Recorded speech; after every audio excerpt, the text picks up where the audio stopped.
sebenarnya kekayaan intelektual itu apa, Pak? Yang paling bersentuhan sebenarnya dengan olahraga itu lebih banyak itu pada hak kita lihat desain industri. Itu jersey.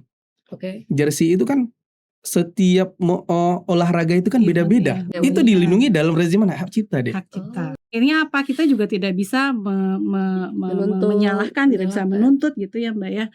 Nah, kira-kira dari kampus itu sendiri Bu, dalam rangka mendorong mahasiswa dalam berkreativitas, kemudian juga dalam rangka menjalin, mengumpulkan karya-karya tadi itu seperti apa Bu? Jadi anak-anak ini banyak sudah menghasilkan karya, misalnya membuat robot atau alat untuk mengambil bola tenis, mengambil bola golf. Persoalannya ketika tidak didaftarkan seperti apa? Ini cukup menarik. Kenapa?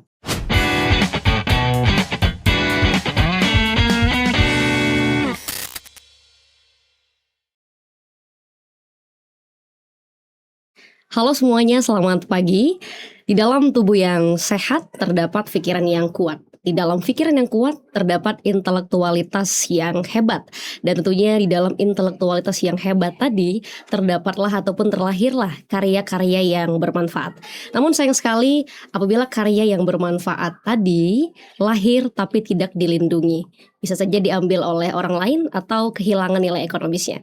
Pertanyaannya adalah bagaimana cara kita untuk melindungi karya-karya yang bermanfaat tadi secara hukum.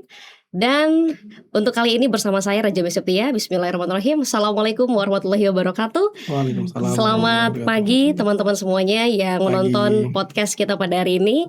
Tentunya pada hari ini selamat datang dalam podcast Hari Kekayaan Intelektual Sedunia tahun 2026 dengan tema IP dan Sport, kekuatan kekayaan intelektual dalam dunia olahraga.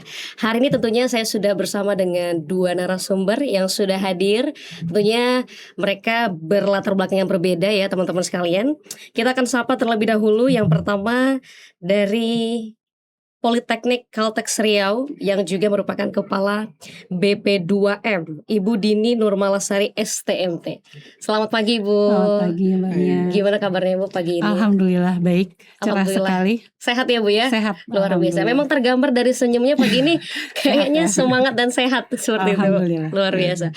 Kemudian juga kita akan sapa teman-teman untuk narasumber kedua dari Kanwil Kementerian Hukum Riau yang ahli di bidang kekayaan intelektual.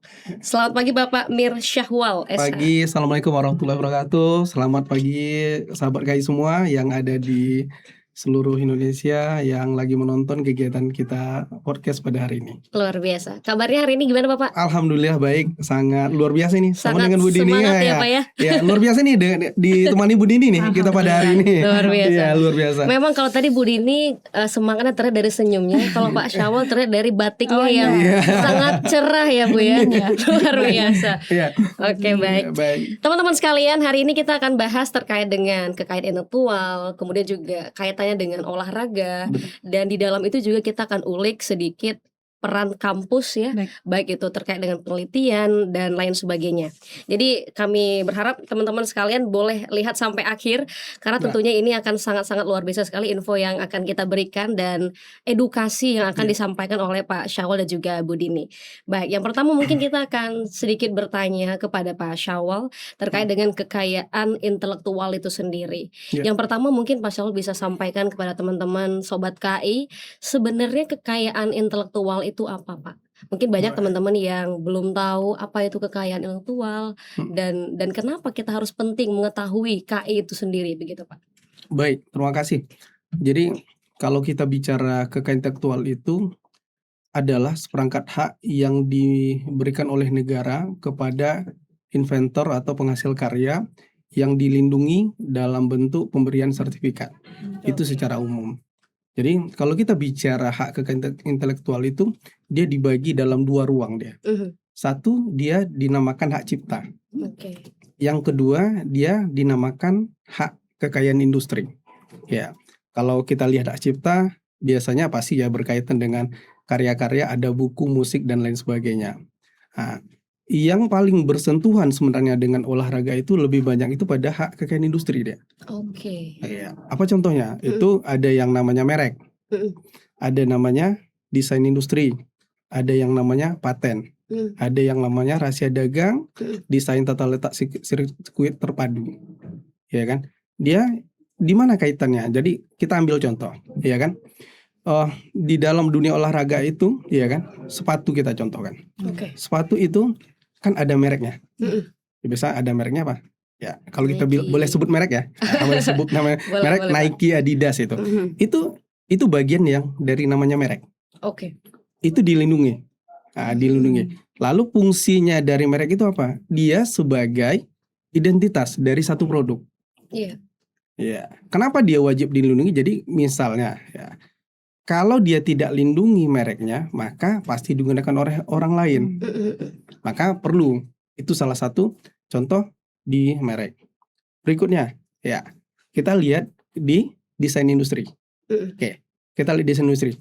Itu jersey. Jersey itu kan setiap olahraga itu kan beda-beda. Benar kan? Basket itu kan beda jersinya ya. Desainnya beda kan? Benar. Ya kan? Sepak bola juga. Tenis. Iya kan? Renang. Hampir tidak ada yang sama kan? Dia punya desain. Desain kan? Desain itu seperti apa? Ada konfigurasi dan bentuk. Konfigurasi bisa jadi warna, bisa jadi bentuknya, misalnya bentuknya 2 dimensi, 3 dimensi. Itu dilindungi dalam bentuk apa? Desain industri. Artinya semua itu sebenarnya dilindungi. Apalagi yang lebih sebenarnya nanti akan ada korelasinya dengan penelitian. Biasanya itu peralatan olahraga. Iya kan? Iya kan? Kita dalam olahraga itu kan punya peralatan itu. Nah, peralatan olahraganya itu dilindungi dengan apa? Kalau dia teknologi, dilindungi dengan yang namanya paten. Iya, di paten itu ada inovasi. Makanya kita lihat setiap alat olahraga itu dia memiliki, iya kan? Memiliki teknologi yang berbeda-beda. Walaupun misalnya fungsinya sama. Iya kan? Misalnya fungsinya sama. Nah, tetapi di dalam penerapannya dia akan menjadi sangat berbeda. Maka itu maksudnya kemana? Maksudnya ke paten. Nah, apalagi misalnya ini patennya ternyata berhubungan dengan elektronik nih. Benar kan? Elektronik yang difungsikan dengan adanya listrik. Nanti perlindungannya kemana?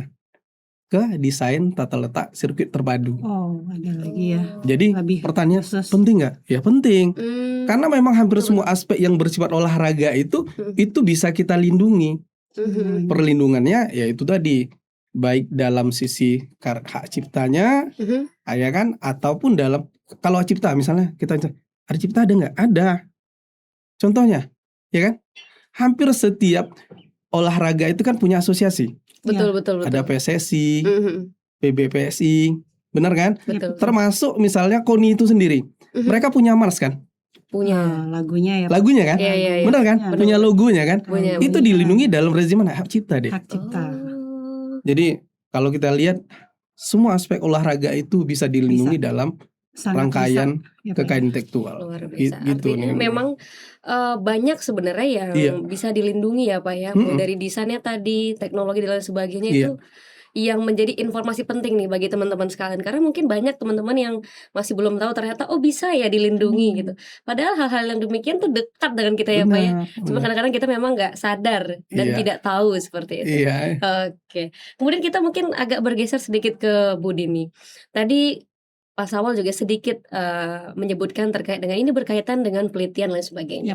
Nah, di bidang olahraga sendiri Ibu, tentunya yang berhubungan dengan KI, yang bersentuhan dengan KI, kira-kira apakah ada gitu inovasi baik itu berupa penelitian atau apapun bentuknya di kampus PCR itu sendiri, Bu? Ya, baik. Jadi benar di kampus kita kan Tridharma ya, di semua kampus ada penelitian, pengabdian, kemudian pengajaran. Terutama di bidang penelitian dan pengajaran itu pastinya menghasilkan karya mahasiswa maupun dosen. Itu banyak menghasilkan karya. Semua bidang kesehatan, industri. Nah, salah satunya memang di olahraga ini sudah banyak yang menghasilkan karya ini, Mbak.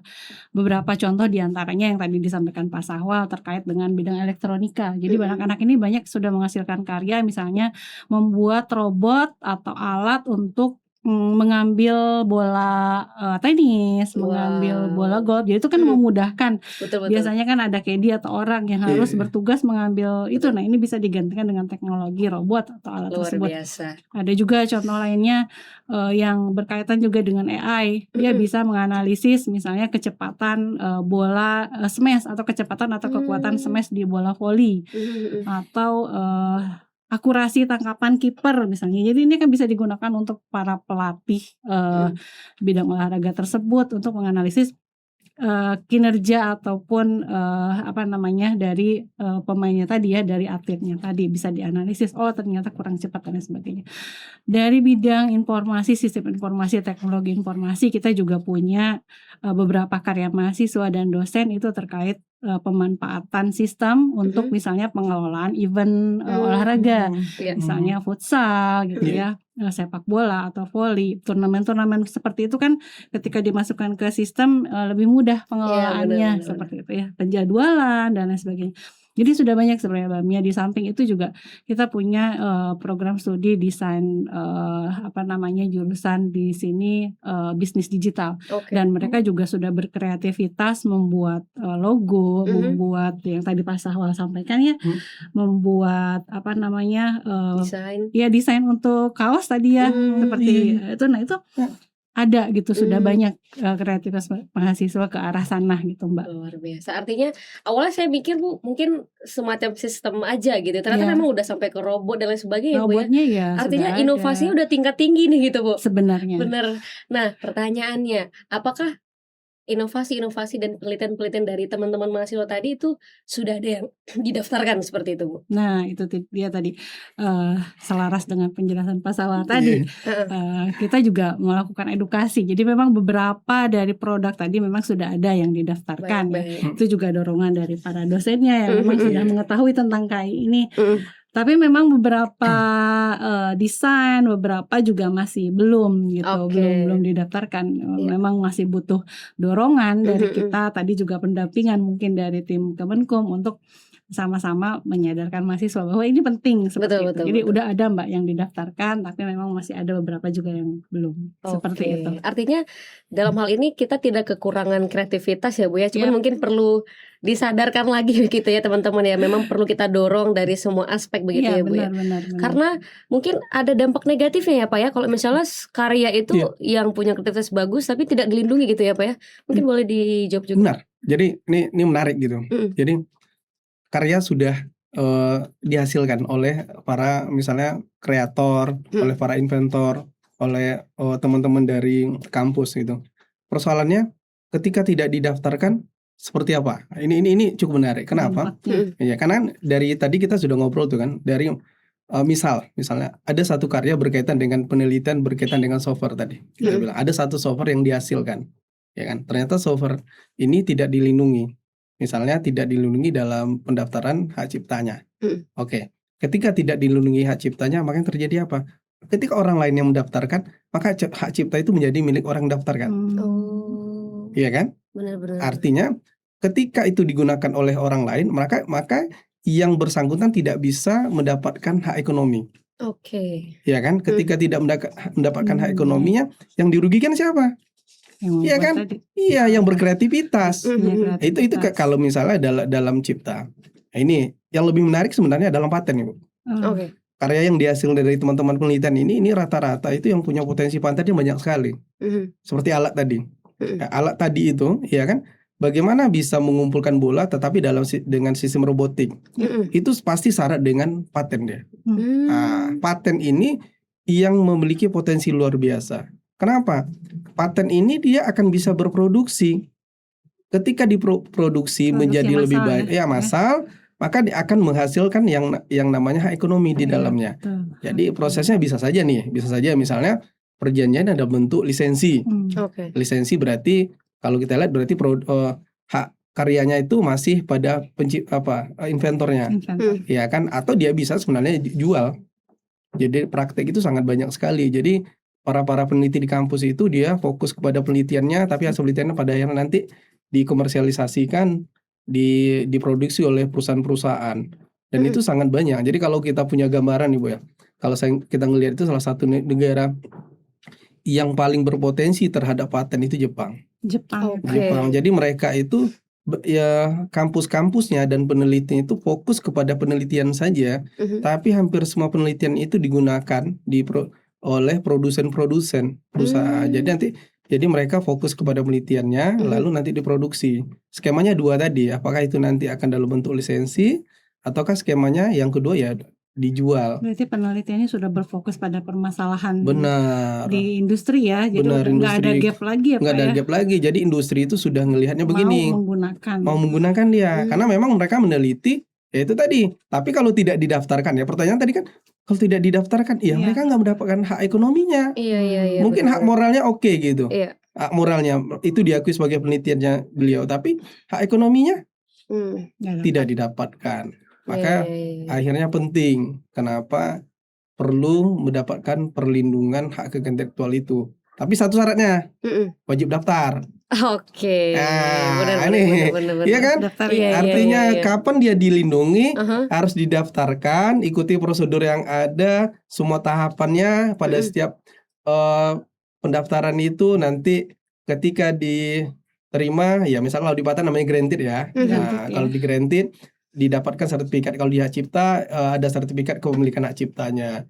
Itulah yang menjadi dasar untuk kepemilikan hak cipta. Baru bisa kita klaim itu menjadi milik kita gitu ya. Milik kita, nanti efeknya apa? Hak ekonominya bisa kita dapatkan, gitu kira-kira. Ini yang mungkin jadi poin penting ya Pak ya, penegasannya. Jadi kita nggak cukup cuma punya ide aja ya Bu ya, nggak cukup cuma punya inovasi aja, kreativitas aja, tapi juga harus terdaftar.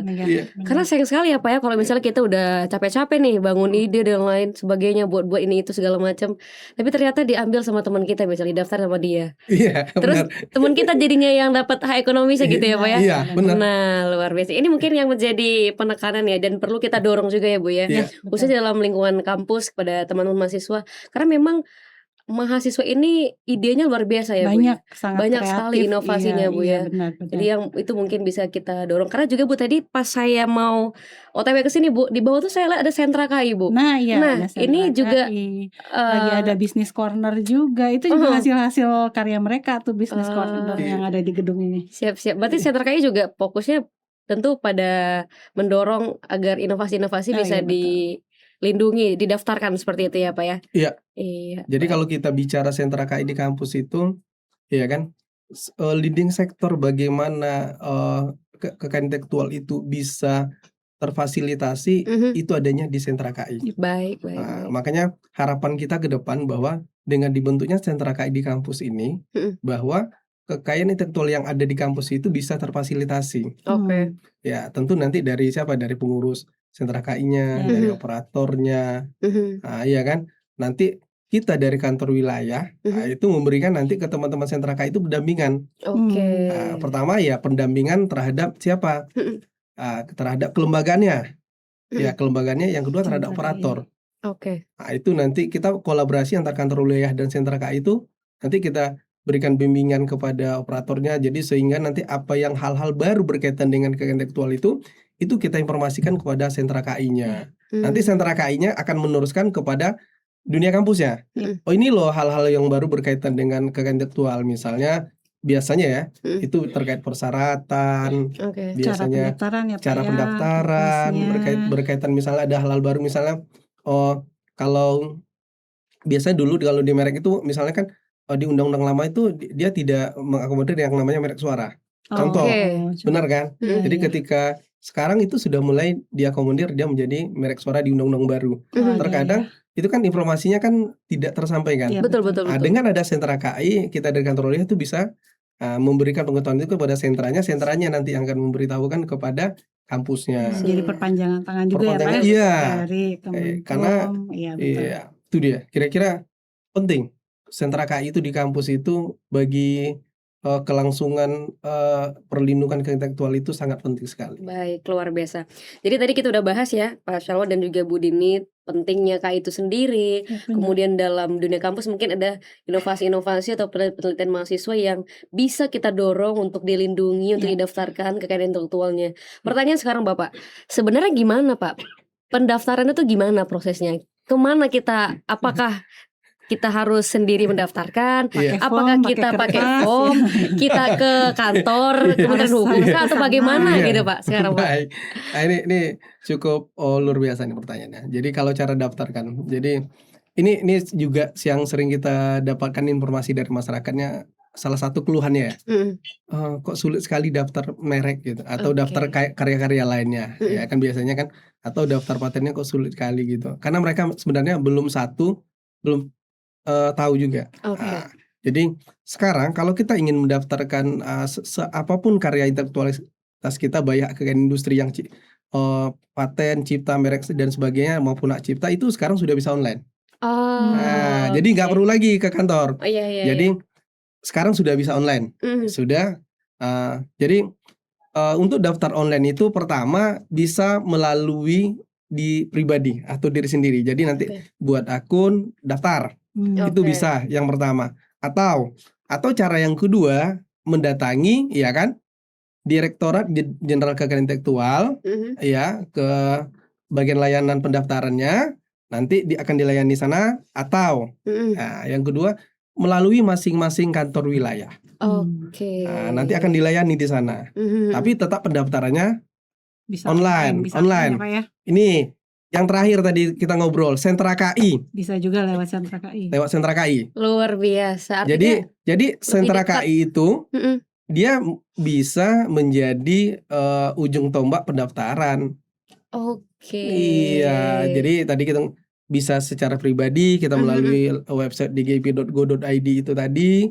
Nanti kita akan lihat di sana mau yang mana nih permohonannya, merek, cipta, desain, industri, itu di situ ada semua, ada di semua. Atau yang tadi melalui DJKI, Direktorat Jenderal Kekayaan Intelektual yang ada di Jakarta, atau melalui masing-masing kantor wilayah yang ada di Indonesia, atau melalui sentra KI yang ada di kampus-kampus. Baik.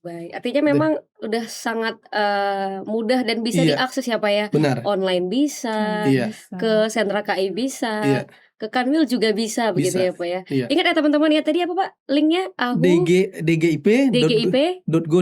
Nanti kita tulis di bawah ya teman-teman ya. Biar kalau misalnya ada hal-hal yang teman-teman pengen tahu, bisa buka itu di internet gitu ya Pak ya. Iya bisa, ada di linknya. Dan untuk cara-caranya mungkin bisa langsung ikuti aja, udah jelas gitu instruksi dari link tadi gitu ya Pak ya. Benar, nanti di DGIP itu banyak hal yang teman-teman bisa lihat. Ada terkait prosedur pendaftaran, terkait persyaratan, berkaitan dengan permohonan apa yang ingin kita ajukan, sampai misalnya ada masalah nih mau bertanya gitu, ya kan, nanti ada chat DJKI-nya juga, nanti kita online-nya, nanti ada di BIN KI dia, nanti kita tinggal bertanya ke sana saja. Artinya sekarang harusnya itu lebih mudah deh. Baik, terima kasih Pak Syawal. Mungkin kita bergeser lagi ke Bu Deni.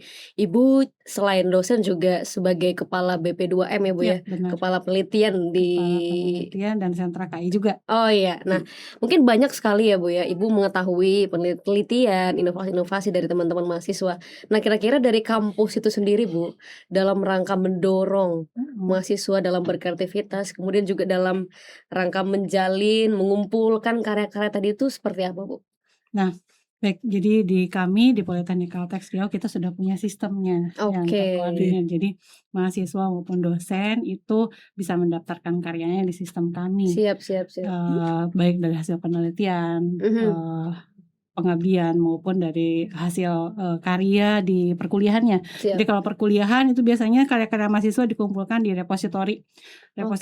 Bisa diakses di opak.pcr.ac.id. Kalau hasil dari penelitian dosen itu bisa di bp2m.pcr.ac.id. Semuanya ada terdokumentasi dengan baik.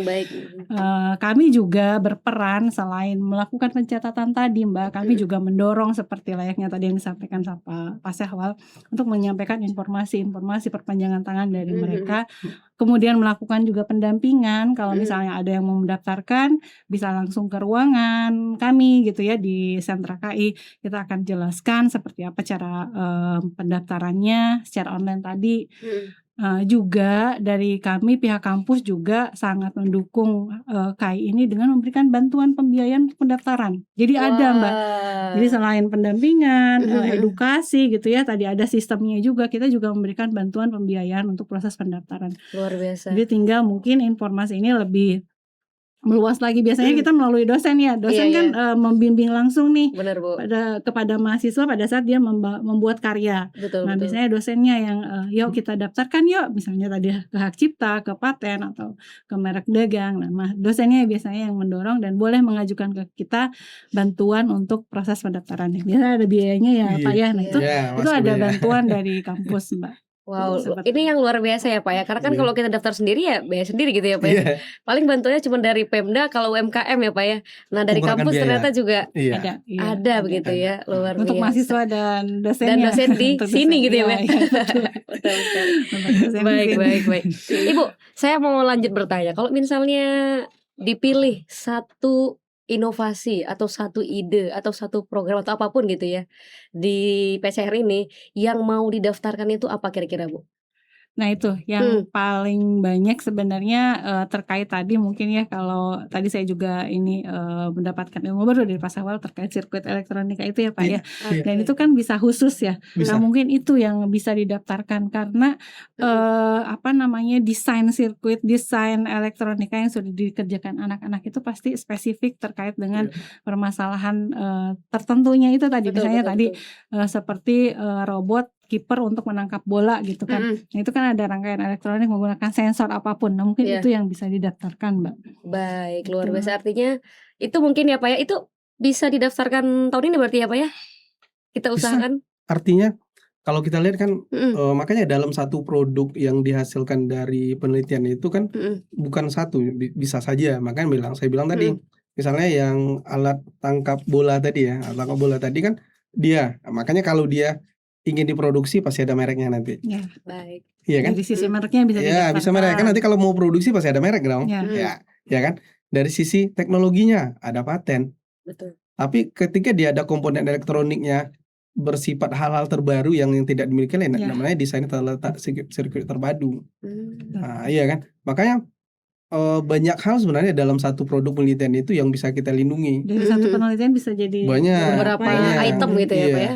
Hak ciptanya, karyanya tadi hasil penelitian itu lindungnya dalam hak cipta. Hasil karya buku penelitiannya itu bukunya juga itu dilindungi hak cipta. Jadi hampir dalam satu karya itu banyak hal yang bisa dilindungi. Baik. Jadi mungkin yang tadi tuh bisa beberapa item ya Bu ya. Bisa beberapa item, untuk dilindungi, bisa mereknya ya.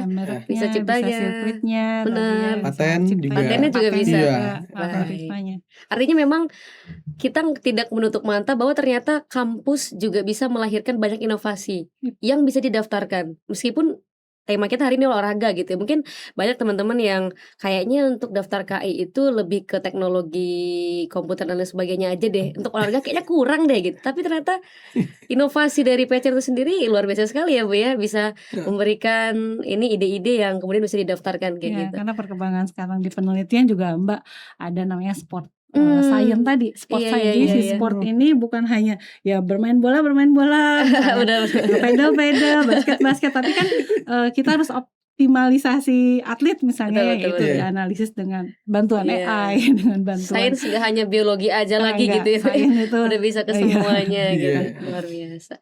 Kalau misalnya kita bahas terkait dengan ini Pak, konten kreator Pak. Kan kalau sekarang ini kan lagi naik-naiknya nih Pak, influencer ya kan. Banyak konten kreator yang mau bikin konten. Nah, kalau mereka bikin konten yang memang orisinil gitu Pak, yang memang mereka buat, itu bisa dilindungi nggak Pak? Bisa. Dari segi hukumnya Pak. Makanya itu kan kalau kita bicara konten kreator itu banyak hal yang dapat dilindungi daripada konten kreator itu. Nah, makanya salah satunya dia kalau rezimnya masuk kemana dia? Hak cipta. Konten kreatornya, ya kan? Kepada cipta. Jadi terhadap kontennya ada konten visual, audio visual, video itu larinya kepada hak cipta.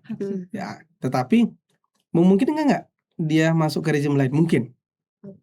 Contohnya misalnya ketika konten kreator yang memiliki nama domain sendiri, benar kan? Benar-benar. Nah, ada nama domainnya sendiri, itu bisa kita daftarkan dalam bentuk merek.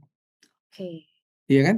Kan ada beberapa konten kreator yang terkenal itu, mereka itu nama domainnya itu bukan nama pribadinya lagi, Ya, udah tapi brand gitu ya, Pak nama ya? usahanya. Maka nama usahanya itu maksudnya kemana? Ke merek dia. Merek, Ya, makanya banyak hal gitu yang dapat kita lindungi itu daripada konten kreator. Sekarang persoalannya begini, konten kreatornya itu kreatif tidak? Betul.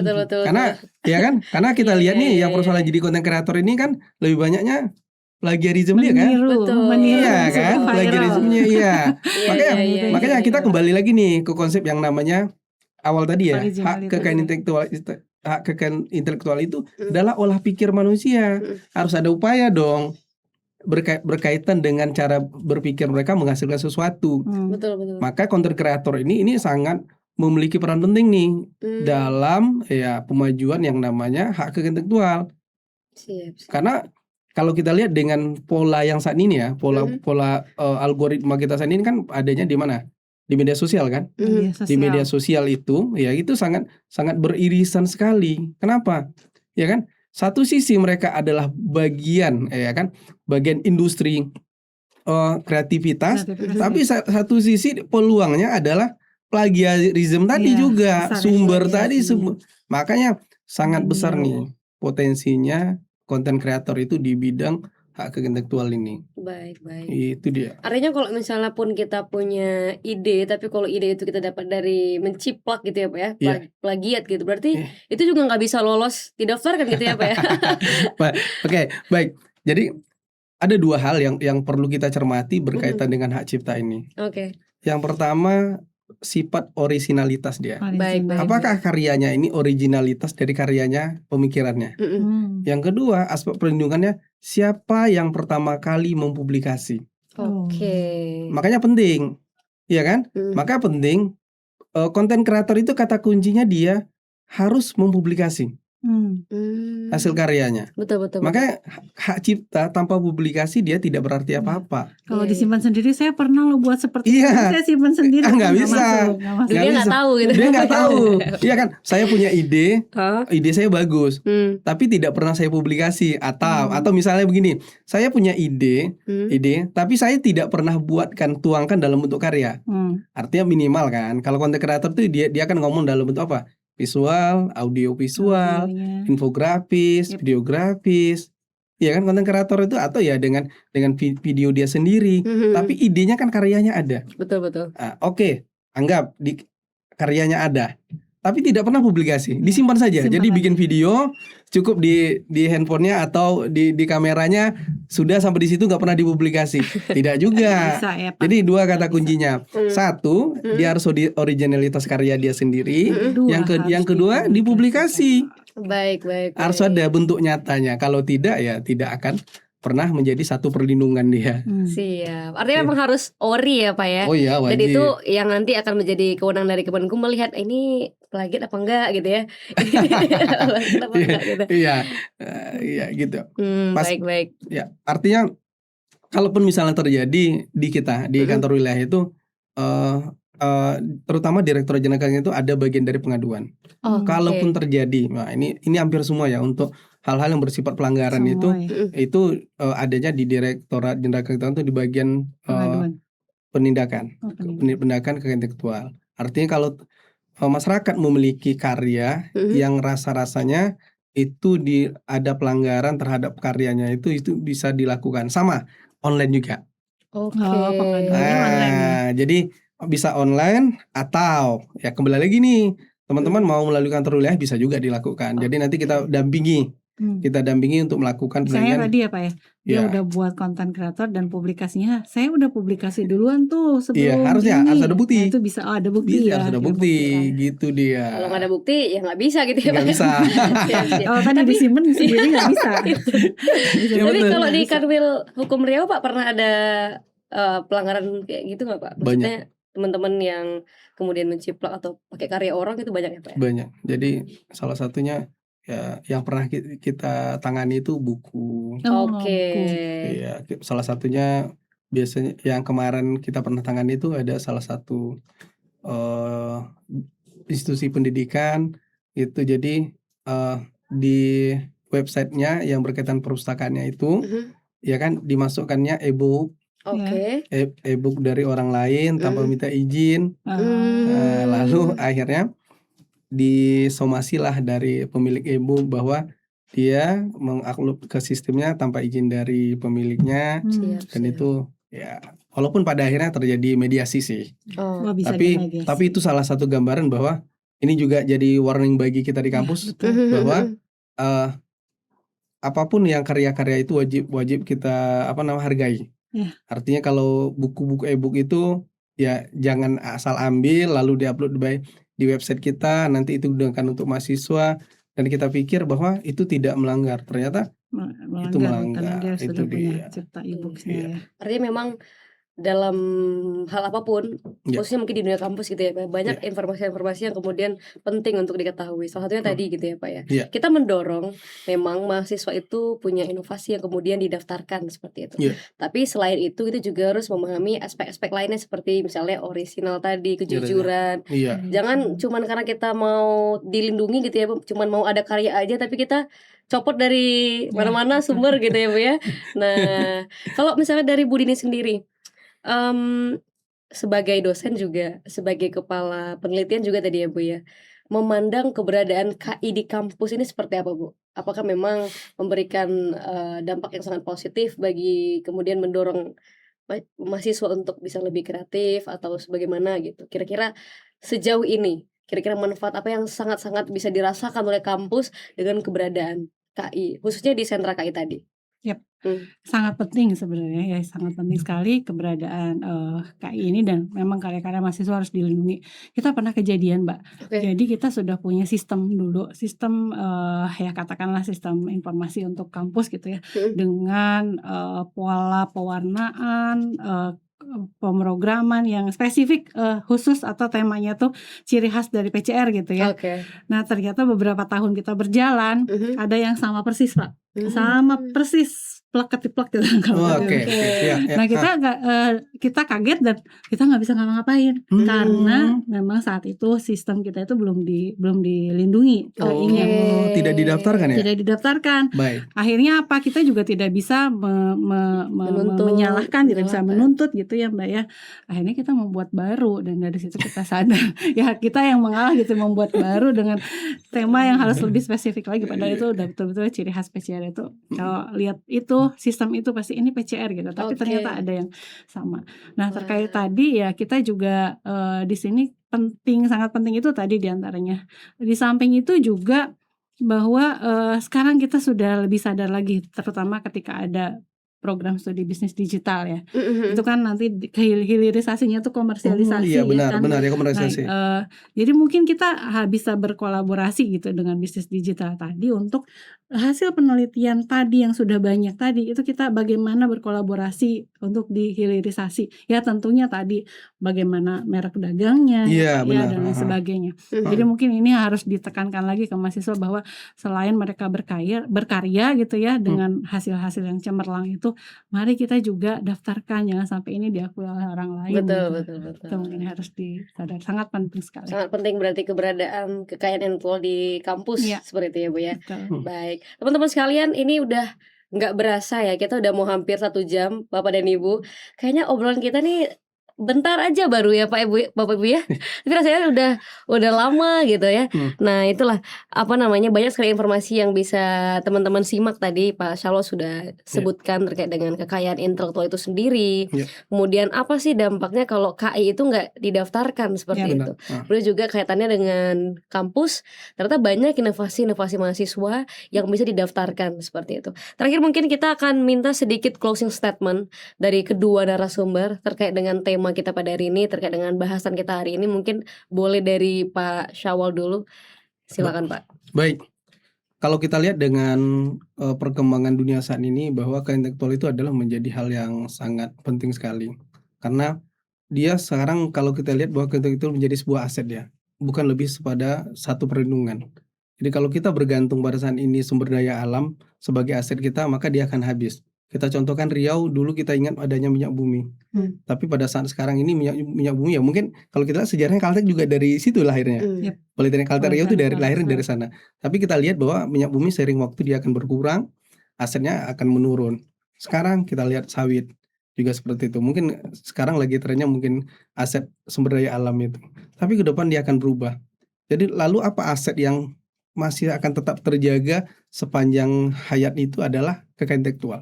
Oke. Nah, makanya perlu bahwa ke depan aset kekayaan intelektual ini menjadi hal yang sangat penting yang perlu kita lindungi, yang perlu kita daftarkan sehingga mendapat perlindungan. Ya, tentu harapan kita adalah daftarkan kekayaan intelektualnya sebelum diambil orang lain. Baik. Nah, itu dia. Terima kasih Pak Syawal. Ini memang sangat informasi yang luar biasa ya Bu Dini ya. Penekanan yang luar biasa, daftarkan sebelum diambil orang lain. Karena emang sangat rugi ya Pak ya kalau misalnya karya kita diambil orang gitu ya. Baik, terima kasih. Mungkin kita boleh juga dengerin closing statement dari Bu Dini. Silakan Ibu. Oke, baik.